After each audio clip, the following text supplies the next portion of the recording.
आणि आता बातमी आहे किरीट सोमय्या यांच्या संदर्भात। किरीट सोमय्या पुसद शहरात पोहोचलेले आहेत। जन्म प्रमाणपत्र बोगस असल्याचा सोमय्यांनी दावा केलाय। पुसद शहरात बांगलादेशी घुसखोर असल्याचंही सोमय्या म्हणतात।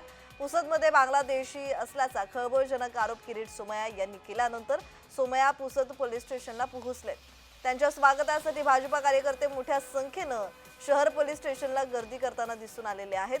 सोमय्या हे 50 जन्म प्रमाणपत्र संदर्भात पुसद शहर ठाणेदार उमेश बेस्कर यांच्याशी चर्चा करून गुन्हा दाखल करण्यात संदर्भात सध्या चर्चा सुरू आहे।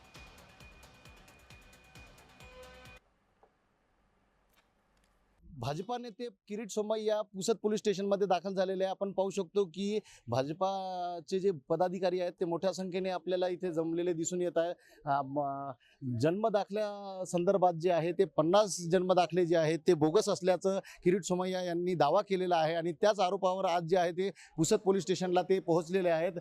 तब्बल 50 लोकांचे जे जन्म प्रमाणपत्र आहेत ते बोगस असल्याचा त्यांचा दावा आहे आणि ते तसेच जी कागदपत्र आहेत ते पुसद पोलीस स्टेशनला ते दाखल करणार आहेत आणि त्या संदर्भात जे आहे ते गुन्हा दाखल करण्याची प्रोसेस सध्या सुरू आहे। आपण पाहू शकतो की मोठ्या प्रमाणात जे आहे भाजपाचे पदाधिकारी जे असतील ते इथे जमलेले आहेत।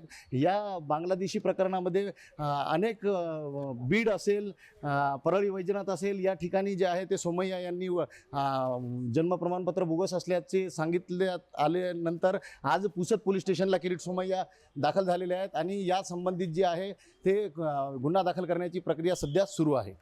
संदेश कान्नू, जय महाराष्ट्र न्यूज, पुसद, यवतमाळ।